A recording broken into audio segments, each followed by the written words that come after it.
Well, first I thank the organizers for the honor of speaking in this assembly. What is that?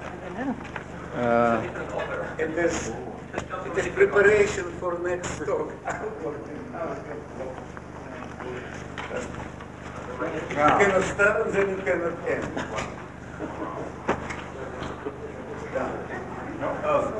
Thank you, Michael. Okay. Well, I decided to talk about this subject of second law of thermodynamics for several reasons. First of all, to tell the mathematicians that not everything that mathematical physicists do is field theory and statistical mechanics and partial differential equations. Also to emphasize the fact that there's some good old physics around that demands and cries out for a good mathematical treatment. And some of this is pretty old. The oldest being perhaps the second law of thermodynamics. But there are many other questions that have been hanging around for 100 years or 50 years. Maybe they're not fashionable, but they're ripe for good mathematical treatment. Now, the second law is, I know this is going to shock some people, especially some of my colleagues. The second law is perhaps, not perhaps, I think it is the most accurate law in physics outside of the law of conservation of charge. It's so exact and so precise that if any of you discover a little mistake or a slight deviation from this law, not only do you get rich personally, but you solve all the energy crisis of mankind from now until the indefinite future. So it really is fundamental. Some people think it derives from statistical mechanics, and maybe it does, but surely it does, but we're not in any position to do that derivation. So it's a law that exists, and it would be nice to understand it as a thing in itself without asking the question, what is the basis of it? And in fact, it would exist even if we didn't have statistical mechanics, or even if the world were not made up of atoms. We'd still have a law of this kind.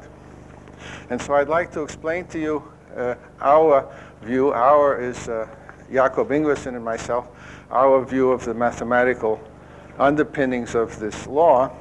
Now, I realize that most mathematicians have heard the name. Maybe you don't know what it is. I will explain what it is in physical terms, but before I do that, I thought maybe it's a good idea to put a buzzword on the blackboard. This is not part of the set lecture, but let me put this anyway. The theme, in a certain sense, is the following. Let gamma be a set, and this a relation on gamma. And this relation is, in fact, a pre-order. I will remind you what a pre-order is, in case you've forgotten. It's like a partial order. And I want to know, find conditions on this setup here. Find conditions so that the following is true, so that there's a function from gamma into the positive, well, into the real valued function, so that x is related to y if and only if s of x is less than or equal to s of y. So when can I parameterize a relation by a function? And if that function exists, it will depend, of course, on some additional hypotheses. If that function exists, I will call it an entropy. I'll give it a name. And I hope that the function is going to be unique, otherwise I'm in trouble. I hope it will be unique up to some trivial changes like multiplication by constant, things like that. So that's some mathematical buzzwords. Let me start with the physics, if I can figure out how to turn this on. So, what? Pre-order is partial order? A pre-order is like a partial order, except that you can have x prec y. That's called prec, by the way, in the tech book. It's called prec. uh, x prec y and y prec x without x being equal to y. That's why it's a... x can be less than y, and y can be less than x, but x does not have to be equal to y. There can be equivalence classes. Anyway, so think of partial order. That's fine. All right, here's the classical formulations of the second law of thermodynamics. Now, I'm not going to explain this in detail. There are some famous names associated with Kelvin and Planck here. Planck did a lot of work on the second law of thermodynamics. All the great classical physicists did. And these are the classy formulations that you find in the textbooks. But just notice that they use some words that are not so obvious. What is heat? What is hot? What is cold? What is temperature? I mean, they're sort of implicit in these definitions, but you're supposed to know what those words mean, but you may not know what the words mean unless you, I mean, it's sort of a little bit circular. Carathéodory, who was the mathematician who got into the act and spent a lot of time on this subject, tried to describe the second law, namely this function, this S, in terms of something, in terms of differential forms. And he tried to make it into a problem in local analysis, which he did from a certain point of view, except it's not so easy from his formulation and his theorem, which essentially is based on Frobenius' theorem. It's not so easy from that to get to a global formulation, which is, after all, what you need in the real world. Anyway, these are just some classical words, and if you've seen them before, fine, and if you haven't, well, I would not have the time. The chairman will not allow me to explain all those words. So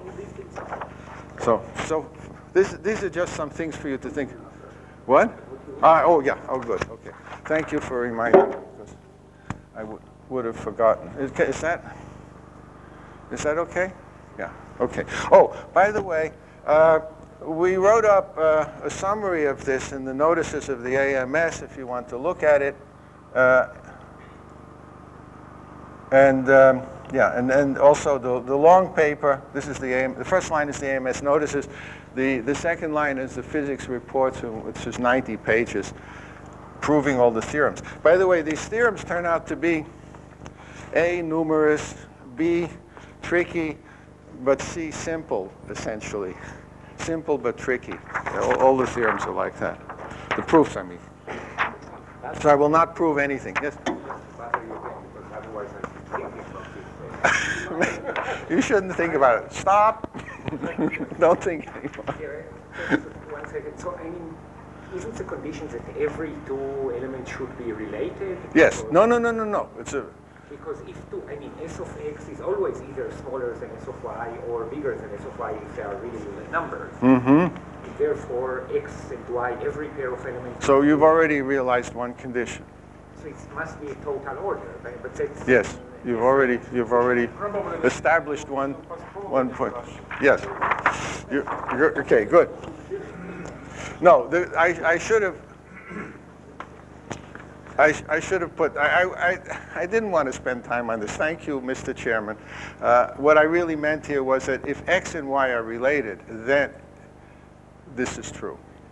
Right. So you wrote if and only. Yes, but because there will be cases where they're not related at all. Okay, so now these are some basic concepts I'm going to have to explain.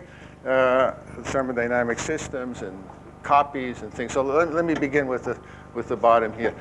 What I have in mind are a bunch of different kinds of systems. So you should think of a container containing, say, water or hydrogen or whatever, and this container has a piston, so you can change the volume, and it has various states that it can exist in. So here's an example: a mole of hydrogen, and the possible states of this system. This is the state space gamma. So this hydrogen gas can be in various states depending on how much energy is in it and how big the the volume is that you've allowed it to be. Usually you parameterize these states by some point in some Rn, for example, in this case R2, energy and volume, but not necessarily so. R2 because it's one for current. Energy and one for volume, yeah. Or you don't have to, but that's an example. Now, an interesting example is D, where you have two containers. You have a mole of hydrogen and a half a mole of oxygen. So there's one container sitting here and one container sitting here. And the state space of that is just the Cartesian product of the two state spaces. That is, you describe the state by saying what the hydrogen is doing and what the oxygen is doing. In that case, the state space is some subset of R4. But the parameterization is not important yet. It will be later, but for the moment it's not. Now here you can have a mixture of hydrogen and oxygen. That's quite different. Again, you have one container this time. The state space is, again, R2. Here's an example where you need 3 coordinates to describe it, because I'm going to allow an electric field to be placed on this thing. So in order to describe the state of the system, I have to tell you about the electric field and the volume and the energy. So there are various possibilities. Anyway, you imagine this. You have various systems in the world, and each system has various states available to it. These are equilibrium states. That means if you let it sit there, it will sit and not do anything. It won't explode. It'll just sit. Now,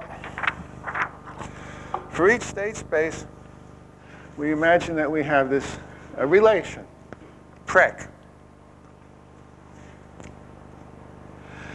Now, what does prec mean? Well,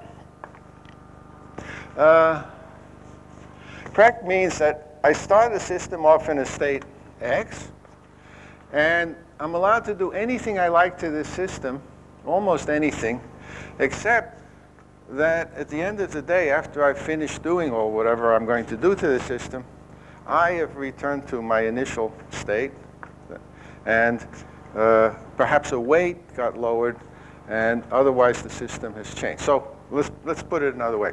I take this container of hydrogen with a piston. I open the door to that room. I put the container in the room. Behind the door is a gorilla. Okay?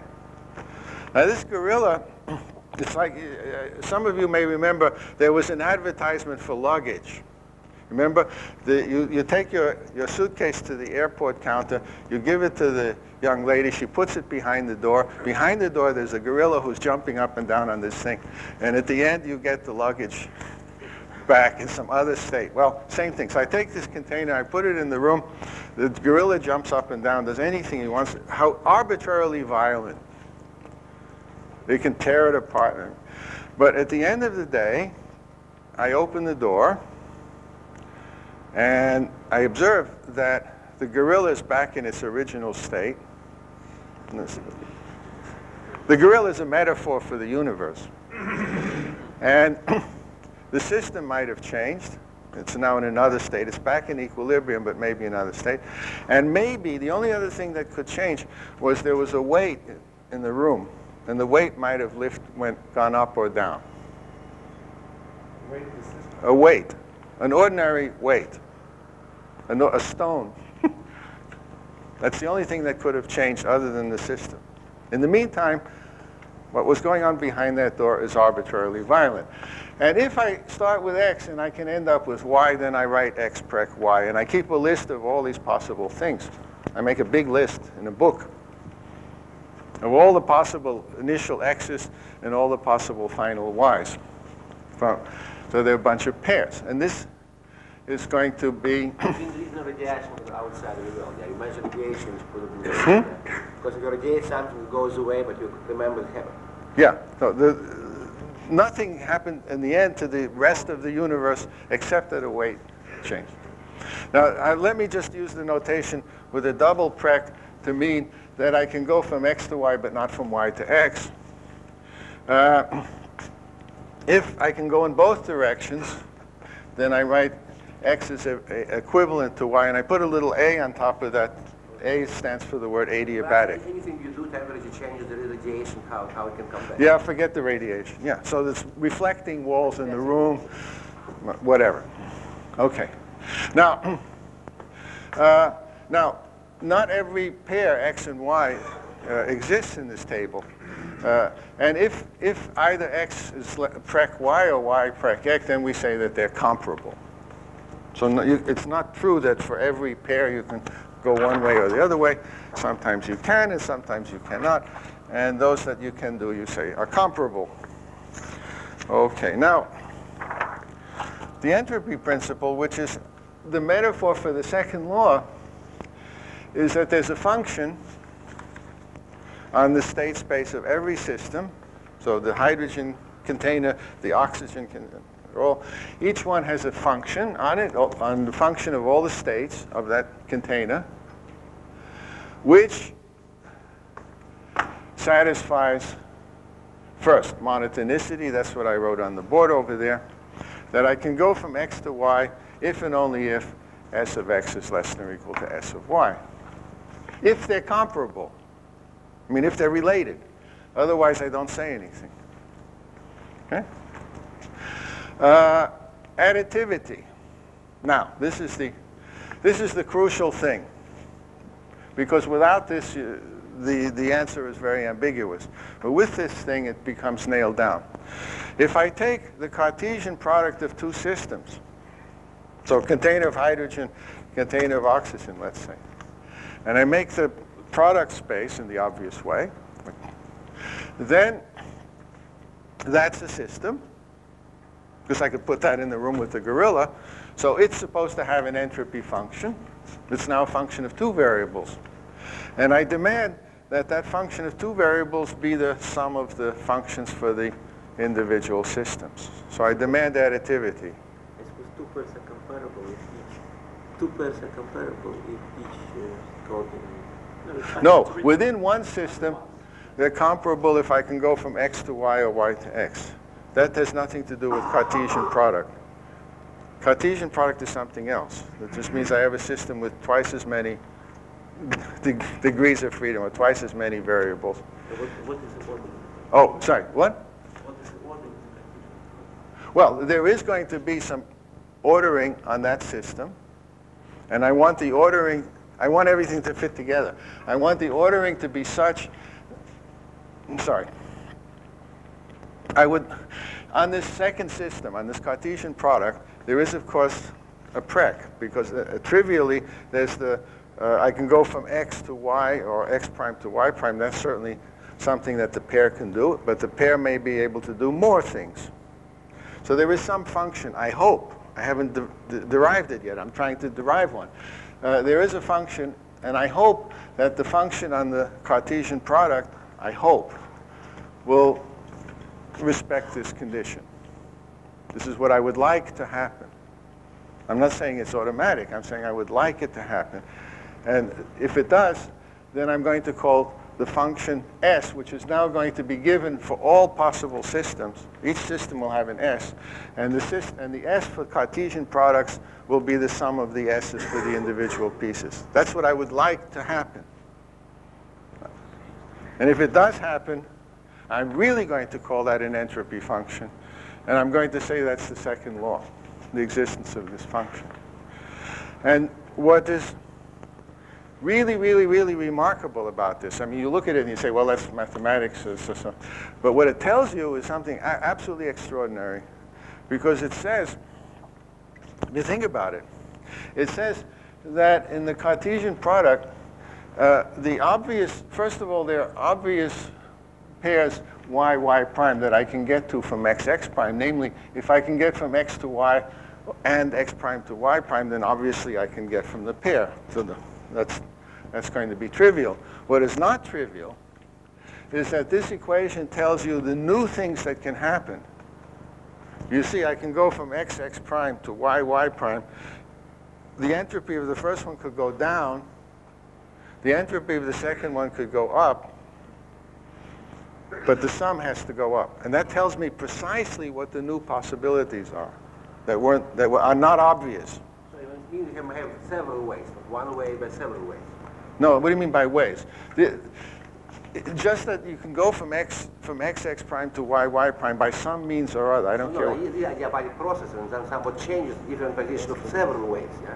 What do you mean by ways? One stone on one, containing another stone, another containing. It's also a by the process. Yes, sure. Several ways, but one way, but several ways. Several ways of what? No, because your definition of order depends on only one way it has changed. Right? Oh, weight. Weight. Oh, I'm sorry. I thought you said ways. Yes, of course. Many ways. Of course. Well, actually, many weights is the same as one weight because you can combine them. You can tie them together, so that doesn't change. Yeah, if it makes you happy, use as many weights as you like.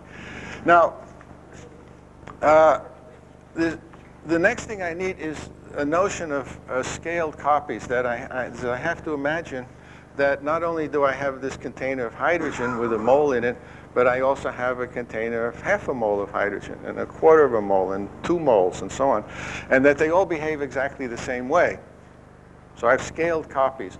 In other words, for every state space gamma, I'll write it over here in the corner, for every gamma I have lambda gamma, where lambda is a real number, and the obvious things happen, and I demand that the entropy behaves linearly, homogeneously. Huh? Sorry. No, I mean gamma. I'm sorry. I'm writing on top of myself.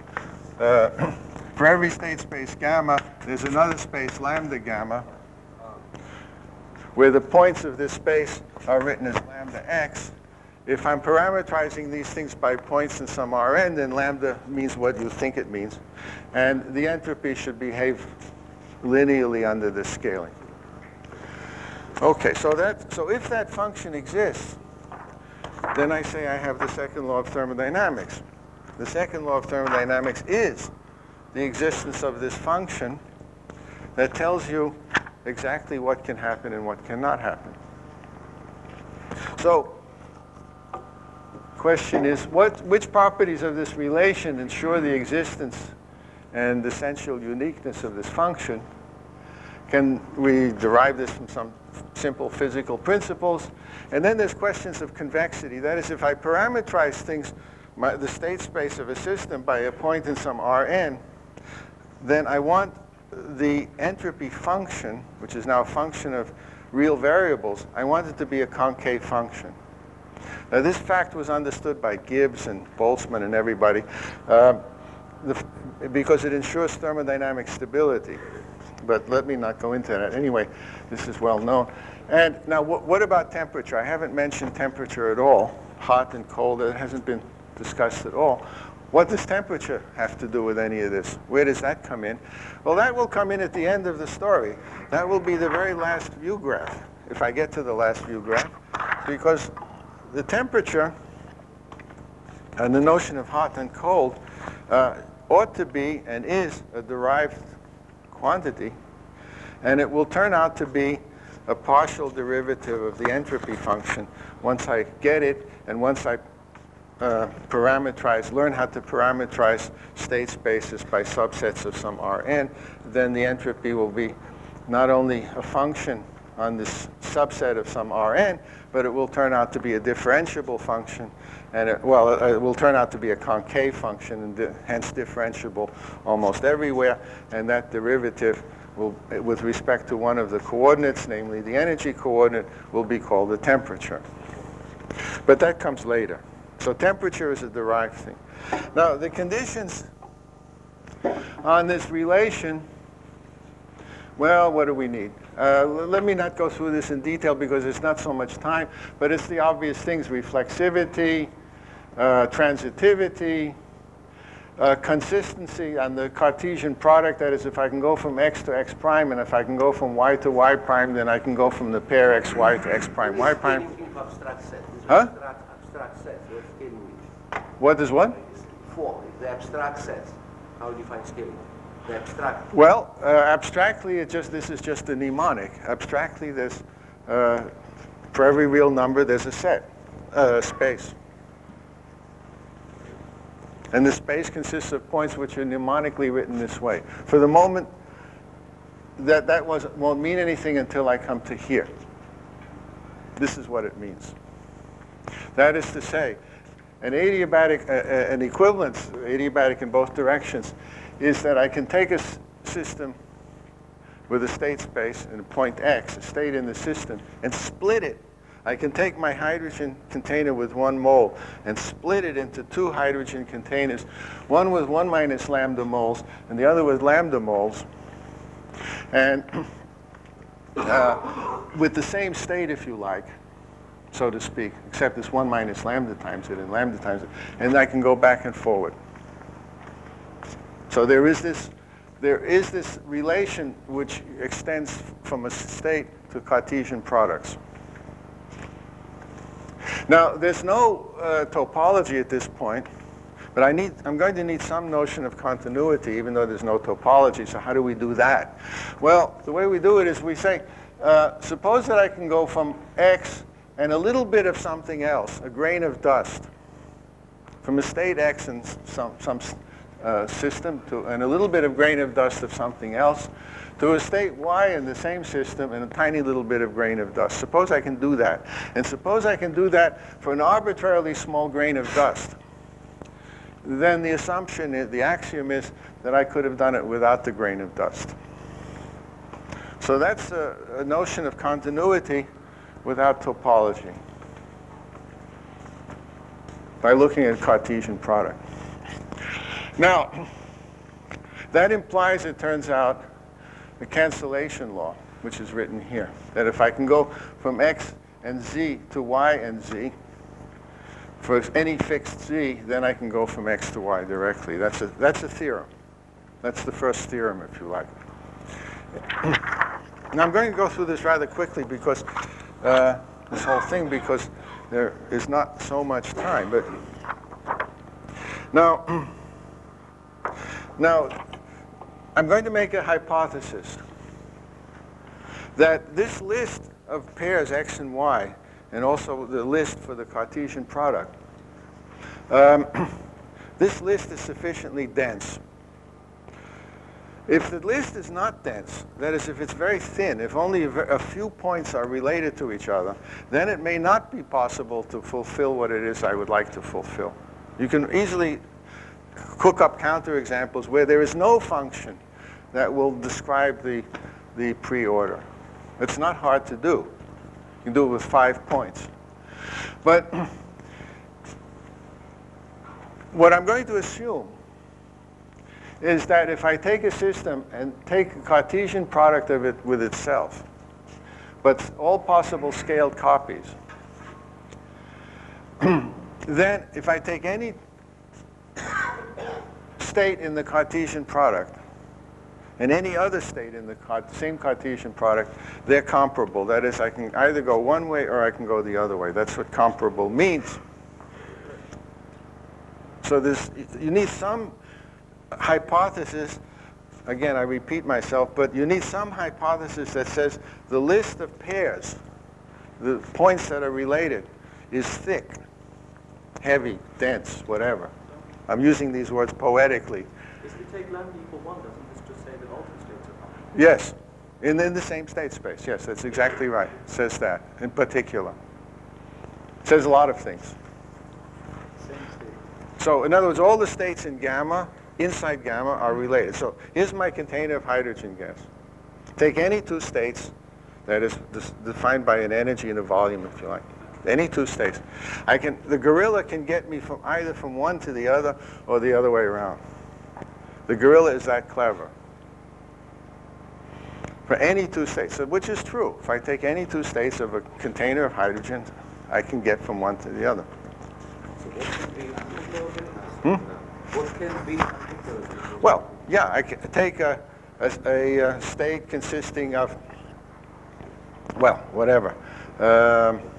Actually, there are quite a few things, but essentially, the things that are not comparable. Later, by the way, sorry, let me backtrack a little bit. I did not exclude the possibility that some of the things that the gorilla can do is change one system into another. That's also possible.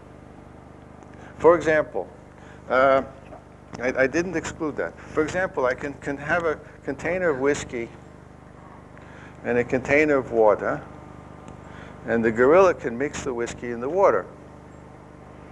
So that's a third system. That's possible.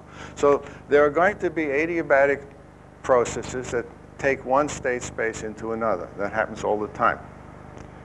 And many of these pairs are not comparable. And in fact, what we believe happens, in the real world is all states with the same chemical composition are comparable. That's what we believe, but this is not essential. Right? So what is gamma? Gamma is the state space of some system, which itself could be a product of things. So this correlation is given. I should erase this because this was only meant to get your mind going, but you shouldn't dwell on it too much. Because if you start thinking about this, you'll get confused. So do you mind if I... yeah. So now we're back to the standard catechism. Okay. So now, let me repeat this because it's very important. It was realized about 1945, 1950, and so on, by several people that what was really essential to get the second law going is that the second law is something that tells you which processes are possible and which are not. And what was really necessary to get this going in a consistent way and describable by an entropy function is that there have to be a lot of processes. If you only have a few, then maybe it is possible to have a situation in which there's no entropy function at all. It's necessary to have many. So the assumption we're making, and the assumption everybody else who looked at this makes, is that there are not only a lot of processes, but everything essentially is possible within one given state space. And that seems to be true physically. Not seems to be, it is true as far as we know. And so we're going to assume that. Now, it turns out that if you make all these assumptions, then the following is true. This is the sort of first main theorem that comes out of this. I hope you will understand that I'm trying to be a little bit poetic here and being very rough and not terribly precise, because if I start being very precise, this lecture will last forever. So it turns out the following is true. If you take a whole bunch of containers, state space 1 with lambda 1 moles in the state x1, lambda 2 moles of the second system, a different system, or the same, it doesn't matter, in the state x2, and so on, that I can get from that to maybe different numbers of moles of different numbers of things, if and only if,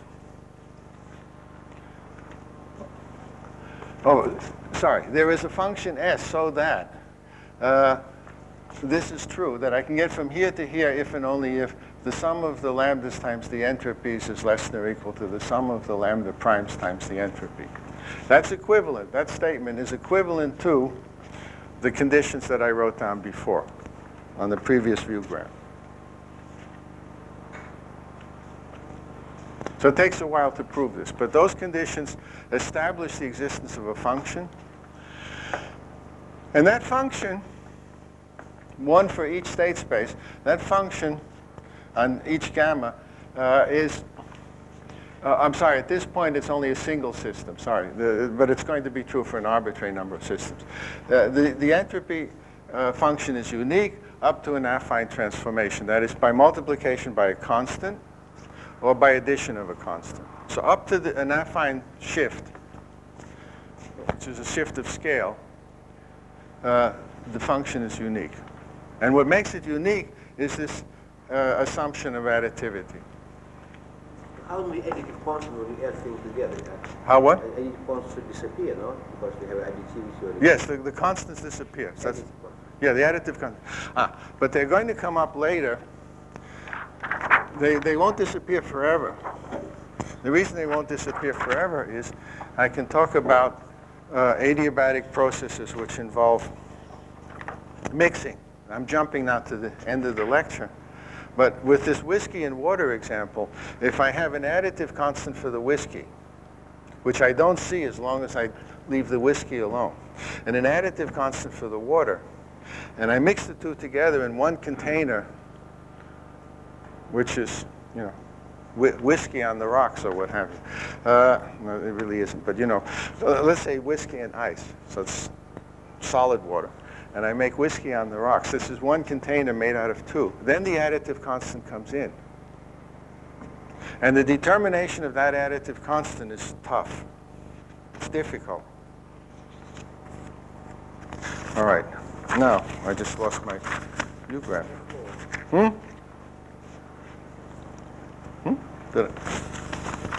It was just here a second ago. Did I drop something?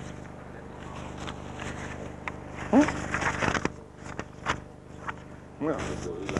The gorilla. Yeah. Ah, here it is. Yeah, it is on there. Oh, okay. Now, how do you define this function?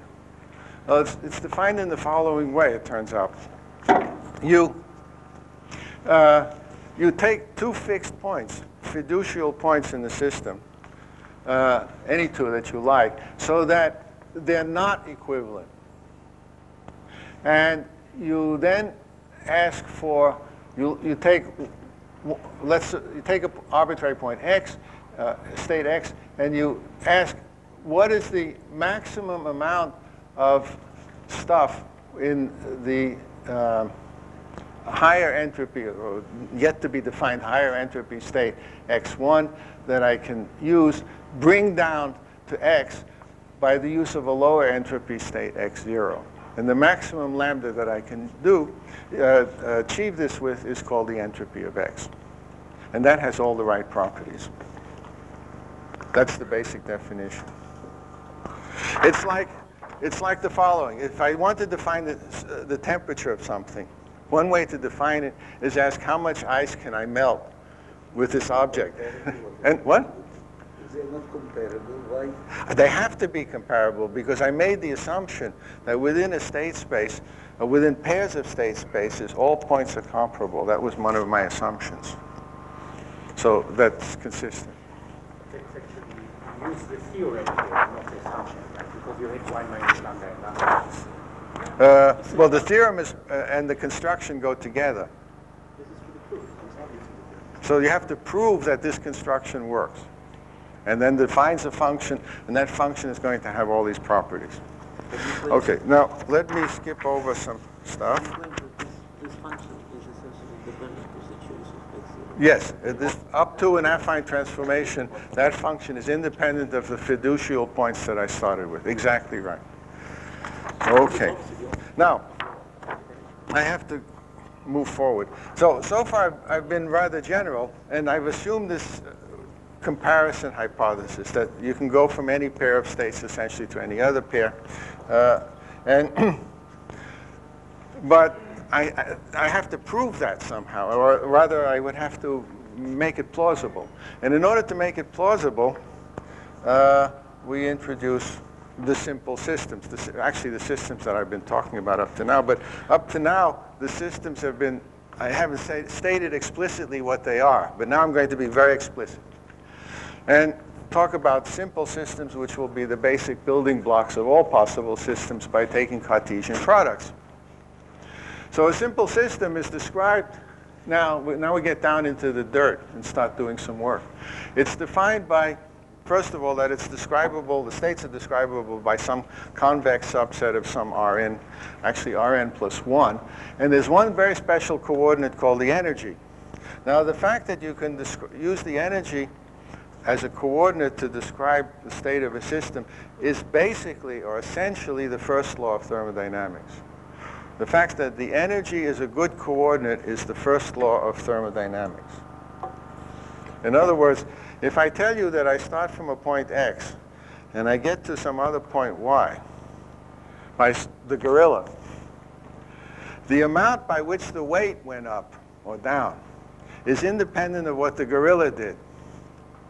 Do you assume that there is a minimum of entropy in the system? No. No, you don't. No. So once again, the fact that energy is a good coordinate, that is the height of the weight, is the first law of thermodynamics.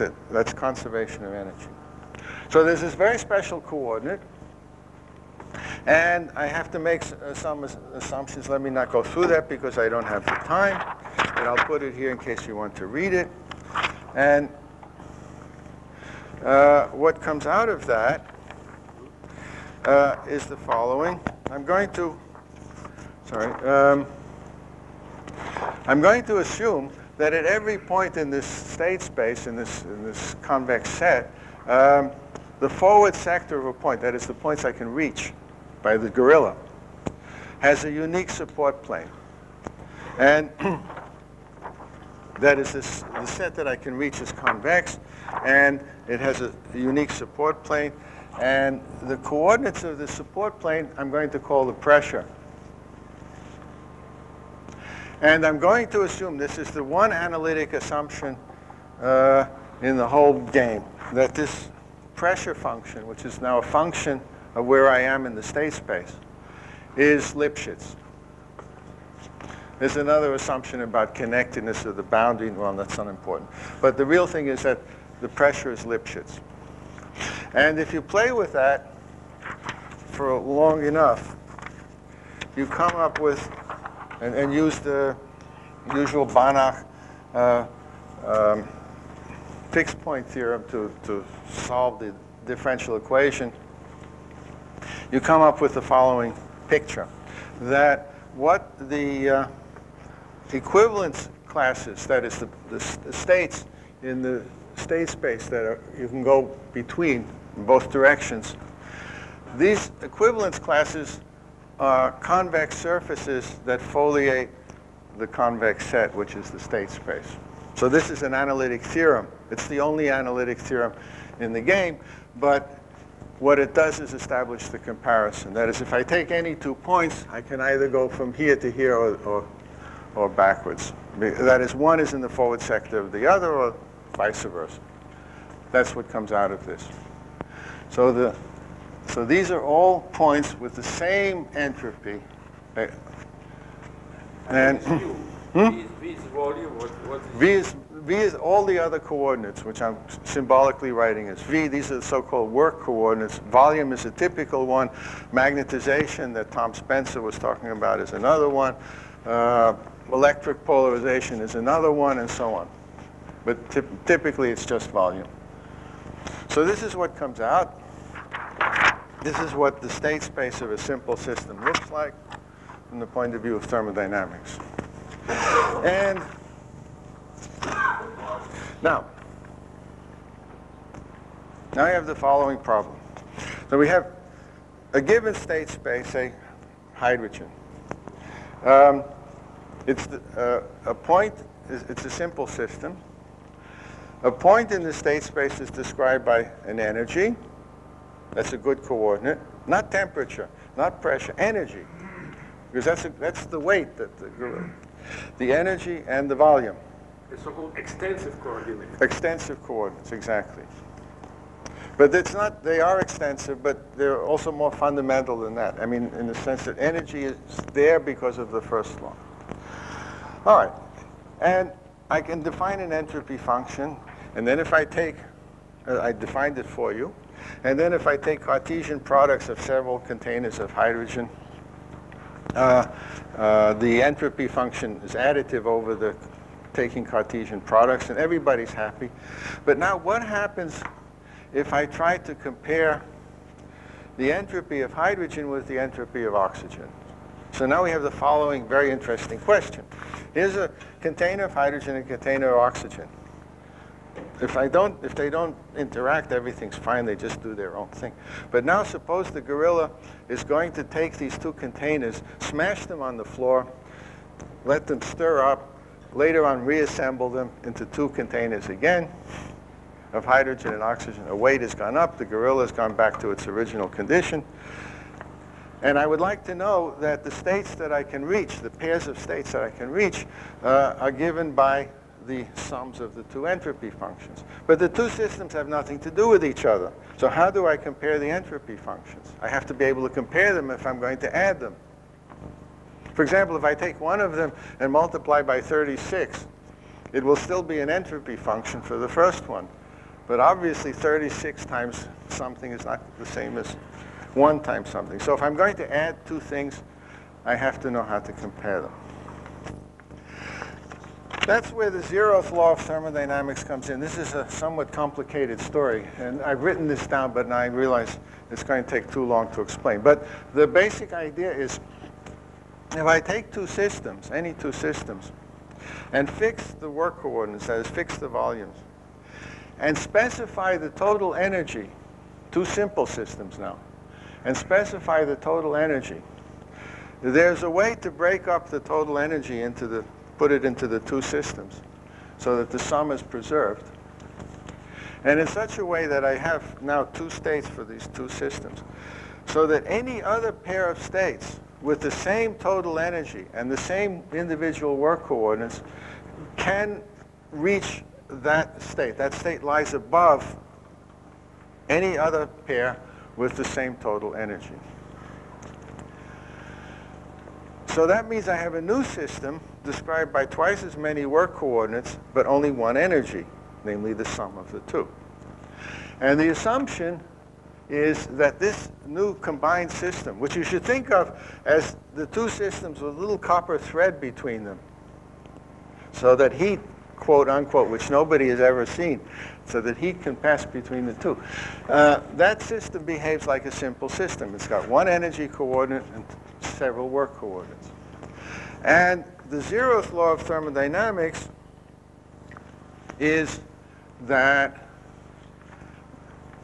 the transitivity of this relation. That is, if I take x and y, two state spaces, and I specify the total energy, and now they're nicely in equilibrium. That is to say, the energy is split up in the optimal way. I take this one, and they're split up in the optimal way.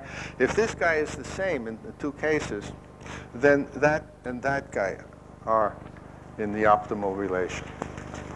That's the 0th law of thermodynamics. So, but it changed dimension. It was... Yes, right.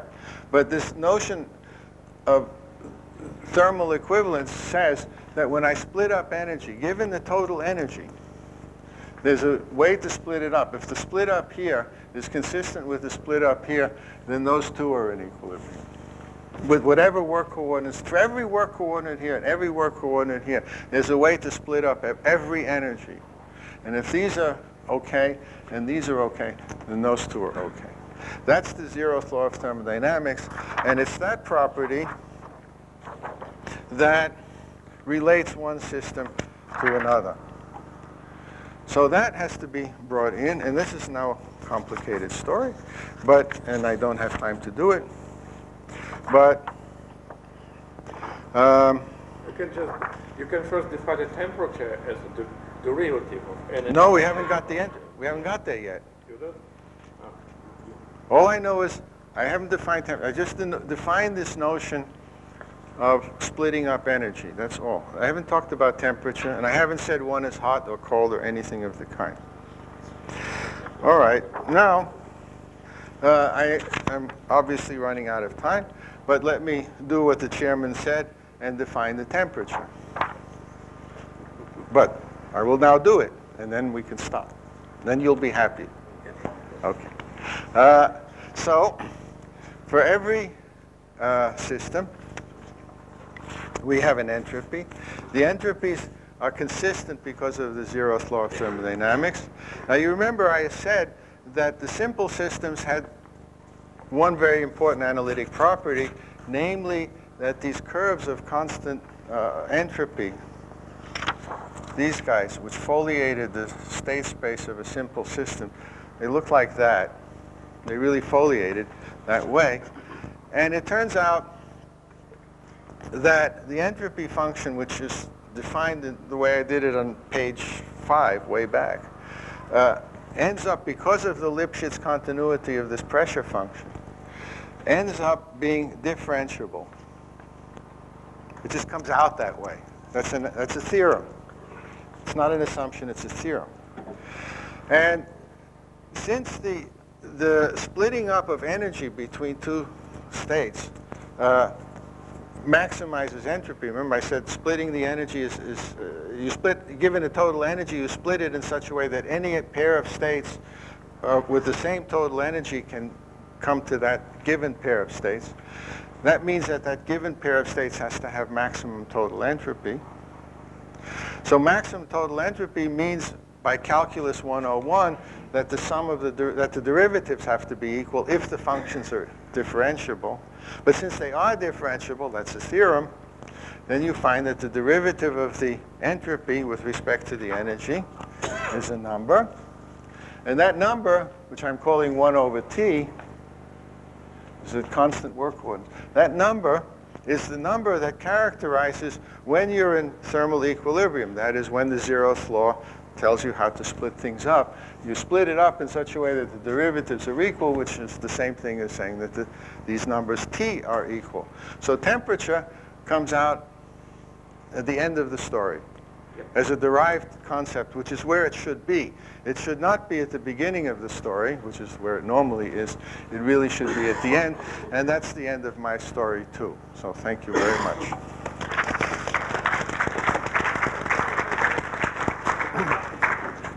Thank you. Huh? By the way, if you want to read about this, I'm very happy to see this enthusiasm. Then you can look at these here. You can look at these articles.